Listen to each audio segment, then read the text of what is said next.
And now for a Next News special report. Brace yourselves, America, because the beans have been spilled. What I'm about to reveal will shake the very foundations of our republic.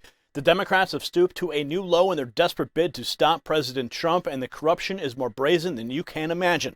From AOC's shocking admission to a judge's staggering conflicts of interest, the pieces of this sordid puzzle are now falling into place. But you won't believe just how deep this rabbit hole goes.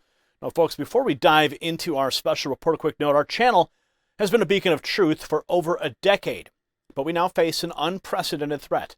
YouTube has demonetized us, despite our compliance efforts, leaving us struggling to survive. As we approach a crucial election, our mission to share the truth is more important than ever. We need your support to continue this fight, whether through a financial contribution or sharing our message. Every bit helps. Together, we can keep the flame of truth burning bright. You will find the links to support us in the description below this video. Let's get right into it, shall we? Representative Alexandria Ocasio-Cortez recently made a statement that's stirring up a storm. Speaking to reporters ahead of Trump's rally in the South Bronx, she compared Trump's legal battles to having the legal version of an ankle bracelet around him, implying that the trial is a strategy to keep him from campaigning. This candid admission reveals a shocking tactic by the Democrats, using the justice system to sideline a political opponent. In AOC words, this sparked outrage, exposing what many see as a blatant abuse of power to manipulate the upcoming election. See for yourself. And by the way, he's doing it in the South Bronx not to make a point, but because he's got court. And the man practically has the legal version of an ankle bracelet around him, and he can't leave the 5 boroughs because he always has to be in court. And so it is truly an embarrassment to him. And I am looking forward to the response of everyday Bronxites talking about how they feel about him coming to their backyard. Now, joining the chorus of criticism, Wyoming Congresswoman Harriet Hageman did not hold back in her condemnation of the ongoing trial against Trump. In an exclusive interview, she detailed how Judge Merchan has allegedly committed the most egregious reversible error in a bid to convict Trump. She pointed out that these errors are likely to be overturned on appeal, but by then the damage to Trump's campaign could have already been done. According to Hageman, the Democrats plan to tout Trump as a convicted felon to sway voters before the election, regardless of the eventual outcome in the courts. The trial, dubbed by many as a show trial, has not just AOC and Hageman speaking out. Representative Dan Goldman's involvement adds another layer of controversy. Goldman, a staunch supporter of Joe Biden, has been linked to Judge Merchan's daughter's consulting firm, raising serious conflict of interest concerns. Payments exceeding $150,000 to the judge's daughter by Goldman's campaign only deepens suspicions about the impartiality of the trial. This connection further fuels the narrative that the trial is less about justice and more about political warfare. Now, Hageman didn't stop at criticizing Judge Merchan and Goldman. She highlighted how the gag order imposed on Trump, unprecedented in such cases, severely limits his ability to defend himself publicly. This restriction, she argues, is yet another tactic to cripple Trump's campaign efforts.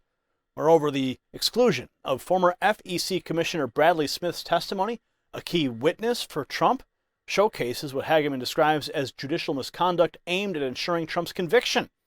Now, Smith, an expert in election law, was barred from providing critical testimony that could dismantle the prosecution's case, further illustrating the biased nature of the trial. The corruption allegations don't end there. In a recent Judiciary Committee hearing, Hageman went off on Goldman, accusing him of coaching Michael Cohen, a known liar and a key witness in the trial. And she asserted that this collusion highlights the extent to which the judicial system is being weaponized against Trump and conservatives. The judge's rulings, including the gag order and the exclusion of vital testimonies, paints a picture of a judiciary more interested in political outcomes than justice. Watch. You know, more election interference in other news. Donald Trump in New York. Yesterday, I saw you go off on Dan Goldman, the Democrat who's paying Judge Merchan's daughter $150,000 as they carry through with this political persecution against the president. As a consultant, exactly. So whether that means helping his campaign or honestly, going after Donald Trump. Who knows what that means? And what the hearing about yesterday, the irony of it is that the very topic was how our judicial system has become weaponized against Donald Trump and conservatives. Mm-hmm. And the whole idea is that we have to have equal protection of the law.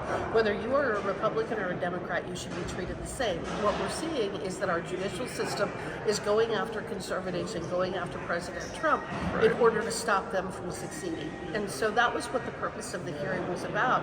And then you listen to Dan Goldman, and he is just absolutely going off about this idea how horrible Donald Trump is, and he's on trial and he should be on trial and blah, blah, blah, blah, blah. I thought that everybody ought to know what his conflict was in terms of making those accusations.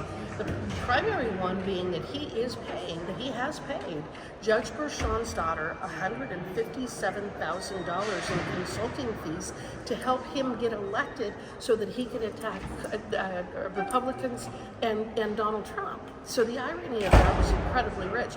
The other thing is that he was on MSNBC earlier this week explaining that he had actually helped prepare Cohen, the prosecutor's star witness, the liar and perjurer, serial perjurer, Cohen. He actually at one time helped prepare him to get ready for testimony. So again, this is somebody who works with a known liar, a known perjurer in order to go after Donald Trump. I think it's pretty clear that our government is being weaponized against Donald Trump and conservatives. Right. Now, her fiery critique underscores a growing sentiment amongst Trump supporters and many Americans who see this trial as a gross miscarriage of justice.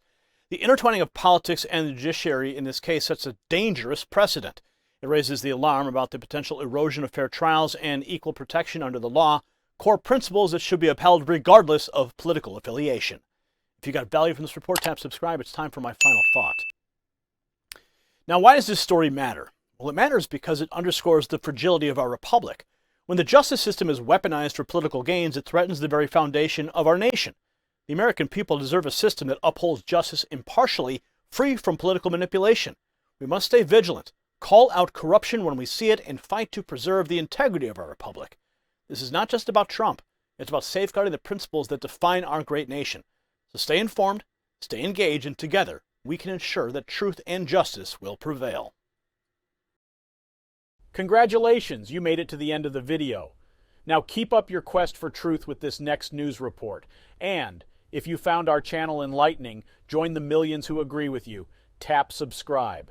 Thank you for watching the Next News Network.